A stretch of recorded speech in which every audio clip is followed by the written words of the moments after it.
Hi everyone, welcome to the second part of NMR।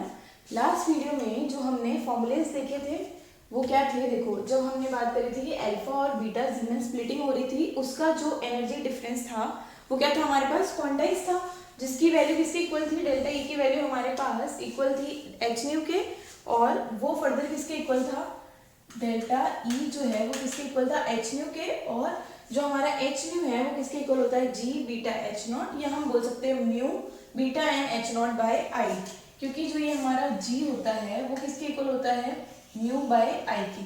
ठीक है, ये फॉर्मूले हमने लास्ट क्लास में देखे थे। इसके अलावा अगर मैं बात करूँ एक और फॉर्मूले की, तो होता है हमारा जो फ्रीक्वेंसी है वो ऑल्सो इक्वल टू होती है हमारी गामा एच नॉट अपॉन में 2 पाई। ठीक है, अब बात करते हैं कि ये वाली फ्रीक्वेंसी कौन सी है। यहाँ पे म्यू जो है हमारा, जो गामा है वो किसके इक्वल है, गायरोस्कोपिक रेशियो। ठीक है, ये कहाँ से आया, जब हम अगर बात कर रहे हैं कि हमारा मान लो ये हमारा प्रोटॉन है, ठीक है, ये अपनी स्पिन पे क्या कर रहा है, रोटेट कर रहा है, ये अपनी स्पिन पे रोटेट कर रहा है, और ये इसकी जो है हमारे पास स्पिन का डायरेक्शन है, ये अपने आप रोटेट कर रहा था, और ये इसका क्या था, मैग्नेटिक मोमेंट का डायरेक्शन था। अब हमने जो अप्लाई करा वो H not, external magnetic field, उसका डायरेक्शन इस तरह से, ये हमारी मैग्नेटिक एक्सिस हो गई। अब इसके अराउंड ये क्या करेगी, ये एक्सिस हमारे पास, ये जो हमारी एक्सिस थी इंड्यूस्ड वाली, वो इस तरह से हमारे पास रोटेट करेगी, जो कि किसी गायरोस्कोप की तरह होता है। किस तरह से होता है, गायरोस्कोप की तरह। और जो ये इस तरह से रोटेट करता है, इस फ्रीक्वेंसी को, इसको हम क्या बोलते हैं, प्रिसीजनल फ्रीक्वेंसी, जो कि हमारी ओमेगा इक्वल्स टू क्या होता है हमारे पास, 2 पाई म्यू। ठीक है, 2, जब आप इस वैल्यू को यहाँ पे पुट करोगे तो क्या आ जाएगा, गामा एच नॉट।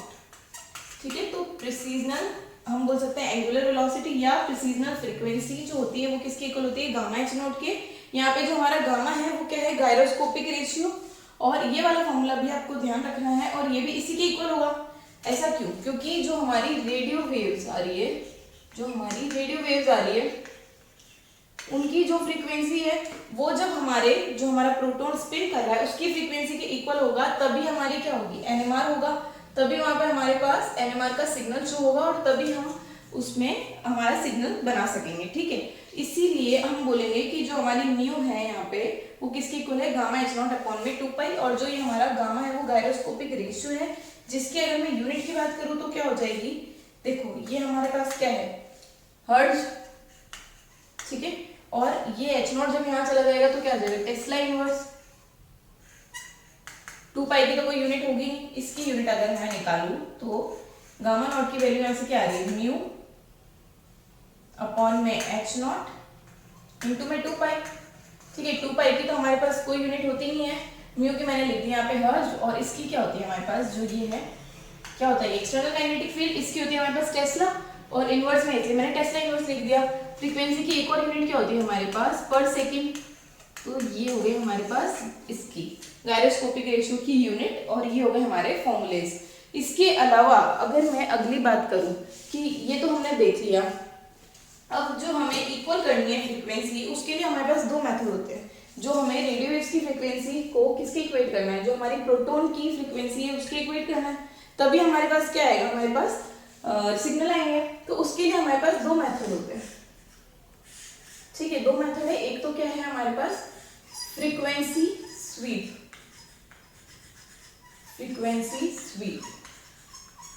और एक मेथड हमारे पास क्या है, मैग्नेटिक फील्ड स्वीप। ठीक है, फ्रीक्वेंसी स्वीप का क्या मतलब है कि आप फ्रीक्वेंसी को चेंज कर रहे हो, स्वीप का मतलब है यहाँ पे चेंज होना। तो इस वाले में जो हमारा फ्रीक्वेंसी स्वीप वाला मेथड है, इसमें जो हमारी रेडियो वेव्स की फ्रीक्वेंसी होती है, रेडियो वेव्स की जो फ्रीक्वेंसी है उसको क्या किया जाता है, अल्टर किया जाता है। कब तक अल्टर करेंगे, जब तक कि हमारी जो रेडियो वेव की फ्रीक्वेंसी है वो किसके इक्वल ना हो जाए, हमारी म्यू के इक्वल। जो हमारी म्यू है वो किसके डायरेक्टली प्रोपोर्शनल है, एच नॉट के, यानी कि हमारे एक्सटर्नल मैग्नेटिक फील्ड के डायरेक्टली प्रोपोर्शनल है। हर जगह फॉर्मूले में आ रही है, देखो डायरेक्टली प्रोपोर्शनल। तो हम किस तरह से इसकी जो फ्रीक्वेंसी को एल्टर इस तरह से करें कि जो ये हमारी म्यू है ये इसकी इक्वल आ जाए और हमारा सिग्नल आ जाए, ठीक है। और इस मेथड को हम बोलेंगे फ्रीक्वेंसी स्वीप। सिमिलरली अगर हम मैग्नेटिक फील्ड स्वीप की बात करें तो इस बार हम किसको एल्टर करेंगे, म्यू नॉट को। म्यू नॉट को हमें चेंज करना है। म्यू नॉट को चेंज करके हम क्या करेंगे, फ्रीक्वेंसी को चेंज करेंगे। अगर आप म्यू नॉट को चेंज कर रहे हो तो फ्रीक्वेंसी चेंज होगी, म्यू नॉट को चेंज करोगे तो फ्रीक्वेंसी चेंज होगी। और जो रेडियो वेव्स की फ्रीक्वेंसी उसको आपने कांस्टेंट रखा है, रेडियो वेव्स की फ्रीक्वेंसी को आपने क्या कर दिया है, कांस्टेंट कर दिया है। और जो ऊपर वाला केस था इसमें फ्रीक्वेंसी स्वीप में आपने एच नॉट को कांस्टेंट कर दिया, ठीक है। एच नॉट को कांस्टेंट कर दिया। अब ये वाली फ्रीक्वेंसी जो थी ये कांस्टेंट हो गई क्योंकि आपने एच नॉट को कांस्टेंट कर दिया, तो ये फ्रीक्वेंसी कांस्टेंट हो गई। अब इसके अकॉर्डिंग आपको रेडियो वेव की फ्रीक्वेंसी करनी थी। और इस केस में जो मैग्नेटिक फील्ड स्वीप मेथड था उसमें आपने रेडियो वेव्स की जो फ्रीक्वेंसी थी उसको कांस्टेंट कर दिया और आप एच नॉट को एल्टर कर रहे हो सच दैट ये वाली फ्रीक्वेंसी इस जो हमारी प्रोटॉन की प्रिसीजनल फ्रीक्वेंसी है उसके इक्वल आ जाए, ठीक है। तो ये दोनों मेथड थे और जो मोस्ट कॉमनली हम यूज करते हैं वो मेथड कौन सा है, मैग्नेटिक फील्ड स्वीप। अब कैसे यूज करते हैं, कैसे इंस्ट्रूमेंटेशन होता है, उन सबको हम एक बार पॉइंट वाइज देख लेते हैं। अब हमें नेक्स्ट देखना है कि कौन कौन से यहाँ पे पूरा प्रोसेस कैसे होता है, किस तरह से सिग्नल्स को डिटेक्ट किया जाता है, किस तरह से सिग्नल्स आते हैं। तो वन बाय वन देखते हैं कि हमें क्या क्या रिक्वायरमेंट होगी। तो उसमें हमारे पास सबसे फर्स्ट जो होती है हमारे पास सैंपल ट्यूब। सैंपल ट्यूब तो जिस तरह से हमारी एक मान लो हमने ऐसे कुछ इस तरह से हमारे पास सैंपल ट्यूब होती है, इसमें आप क्या डालते हो, सैंपल डालते हो, ठीक है। इसमें हम क्या डालेंगे, सैंपल, जो भी हमारा कंपाउंड है उसका सैंपल, प्लस इसमें कुछ ना कुछ तो सॉल्वेंट डालना पड़ेगा हमें, तो हम यहाँ पे डालते हैं सॉल्वेंट, ठीक है। अब सॉल्वेंट क्या है हमारे पास यहाँ पे, ऐसा कुछ यूज होना चाहिए जो एक तो क्या हो, नॉन पोलर हो।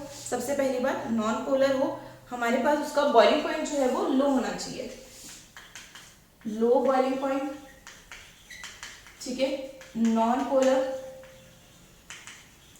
और एक और इम्पॉर्टेंट बात कि उसमें प्रोटॉन नहीं होना चाहिए, हाइड्रोजन नहीं होना चाहिए, प्रोटॉन जो है वो नहीं होना चाहिए, क्योंकि अगर उसमें भी प्रोटॉन होगा तो सैंपल के सिग्नल के साथ साथ हमारे पास सॉल्वेंट का भी सिग्नल आ जाएगा। तो हम यहाँ पे जो यूज करते हैं वो कार्बन टेट्राक्लोराइड करते हैं, CCl4, क्योंकि इसका बॉइलिंग पॉइंट भी कम होता है, नॉन पोलर भी होता है, इजीली सॉल्युबल भी कर लेता है, ठीक है, ऑर्गेनिक कंपाउंड्स को। और जो हमारा इसके अलावा हम यूज कर सकते हैं वो क्या हो जाएगा, CdCl3, प्रोटॉन नहीं है इसमें भी, ठीक है।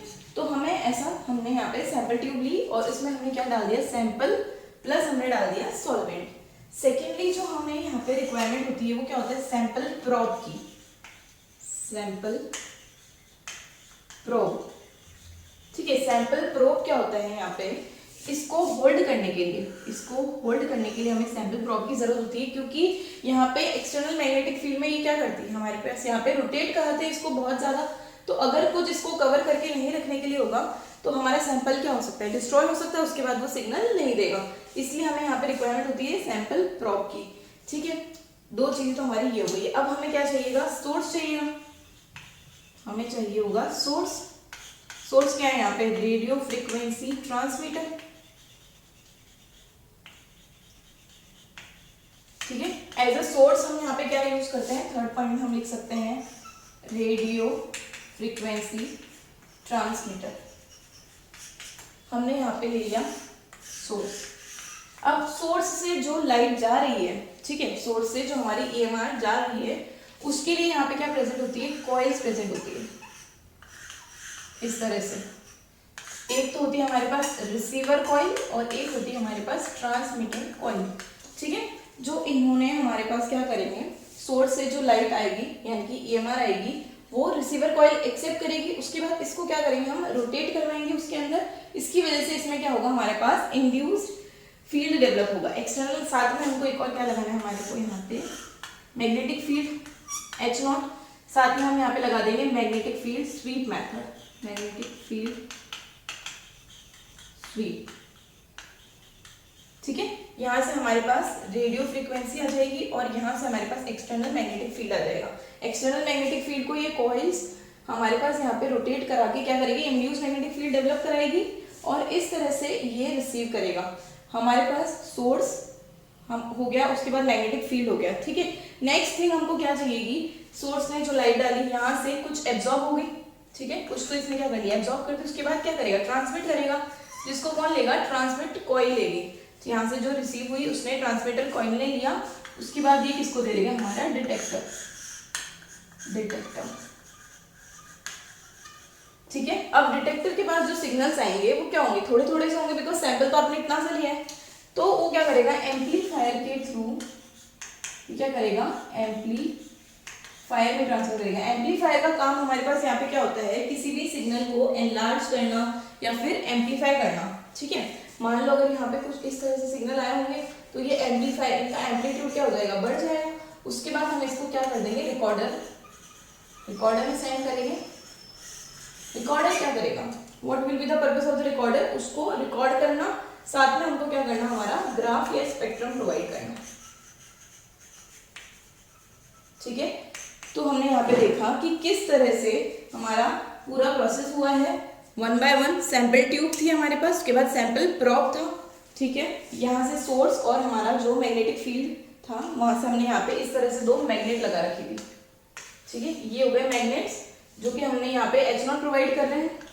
ये क्या हो गया हमारा, मैग्नेट्स जो हमें H0 प्रोवाइड कर रहे हैं। और यहाँ पे हमने मैग्नेटिक फील्ड स्वीप लगा रखा था, जिससे कि हम इसको क्या कर सके, अल्टर कर सके, और उस अकॉर्डिंग हम इसकी फ्रीक्वेंसी सोर्स की फ्रीक्वेंसी के इक्वेट करके क्या कर सके, हम ट्रांसमिट कॉइल को डिटेक्टर के थ्रू एम्पलीफाई करके हम फाइनल हमारा जो रिकॉर्ड होगा उसको हम कलेक्ट कर लेंगे, ठीक है। तो ये पूरा प्रोसेस होता है हमारे पास, किस तरह से हम सारा प्रोसेस करके एनएमआर का सिग्नल डिटेक्ट करते हैं। अब सिग्नल आता है वो कैसा, किस तरह के प्रोटॉन का आएगा, ये हमें पढ़ना है, मतलब कि किस प्रोटॉन का कैसे सिग्नल आएगा उसको हम अब डिसाइड कर लेते हैं, ठीक है। ठीक है, तो यहाँ तक का काम हमारा हो गया। अब हमें पता लगाना है कि सिग्नल्स कितने आएंगे, कैसे उनकी स्प्लिटिंग होगी, क्या उनकी केमिकल शिफ्ट की वैल्यू होगी। तो 1 बाय 1 देखते हैं। सबसे पहली बात कि नंबर ऑफ सिग्नल्स कितने आएंगे हमारे पास। नंबर ऑफ सिग्नल्स उतने आते हैं जितने हमारे पास number of chemically non equivalent protons होते हैं, नॉन इक्विवेलेंट प्रोटॉन्स। अब नॉन इक्विवेलेंट प्रोटॉन्स का क्या मतलब है उसको देखते हैं। अगर मैं एक एग्जांपल ले लेती हूँ यहाँ पे, ठीक है, ये हमने ले लिया, यहाँ पे हमारे हैं 2 हाइड्रोजन्स और ये 3 हाइड्रोजन्स, ठीक है। अब अगर मैं केमिकल एनवायरनमेंट की बात करूँ, ठीक है, तो इस प्रोटॉन को आप कंपेयर करो, अगर हम इस प्रोटॉन को और इस प्रोटॉन को कंपेयर करेंगे तो इन दोनों का जो केमिकल एनवायरनमेंट है वो सेम है, क्योंकि ये जो है ये पूरा टेट्राहेड्रल एनवायरनमेंट में है। ये कार्बन हमारे पास असल में किस तरह से, अगर ये दोनों बॉन्ड मैं इस तरह से शो कर दूं तो एक वेज पे और एक डैश पे, इस तरह से हमारे चारों बॉन्ड होंगे टेट्राहेड्रल पे। ये एक कार्बन हो गया और ये 3 हाइड्रोजन्स हो गए, ठीक है। अब ये तीनों जो है ये इसके सेम डिस्टेंस पे है। टेट्राहेड्रल में क्या होता है, सारे एटम एक दूसरे से सेम डिस्टेंस पे होते हैं, ठीक है। कहने का मतलब है कि इस हाइड्रोजन के पास भी ये कार्बन है, इस हाइड्रोजन के पास भी ये कार्बन है और इस हाइड्रोजन के पास भी ये कार्बन है। तो ये तीनों कार्बन जो है वो केमिकल एनवायरनमेंट इन तीनों का क्या है, सेम है। इन तीनों का केमिकल एनवायरनमेंट सेम है, तो ये तीनों एक सिग्नल देंगे। इसको मैंने मार्क कर दिया मान लो ए से, तो ये तीनों ही ए से ही मार्क होंगे, यानी कि तीनों का सिग्नल जो है वो सेम आएगा। केमिकली इक्विवेलेंट की बात कर रहे हैं हम। उसी तरह से अगर मैं इसकी बात करूं, ठीक है, तो देखो इस हाइड्रोजन के भी पास में क्लोरीन है, इस हाइड्रोजन के पास में भी क्लोरीन है, और इधर ये वाला कार्बन है और ये वाला भी कार्बन, मतलब कि ये दोनों भी आपस में क्या है, इक्विवेलेंट है। इनका एनवायरनमेंट और इनका एनवायरनमेंट इन दोनों का आपस में अलग है, क्योंकि ये 3 हाइड्रोजन्स थे और इनके पास एक कार्बन था जिससे क्लोरीन लगा हुआ था, जबकि इन दोनों हाइड्रोजन के इधर कार्बन है और इधर क्लोरीन है, यानी इसको हम क्या बोलेंगे, बी। इनका मिला के एक सिग्नल आ जाएगा। अगर मैं पूछूं इस टोटल कंपाउंड में कितने सिग्नल आएंगे, तो हम बोलेंगे यहाँ पे 2 सिग्नल्स आएंगे, ठीक है।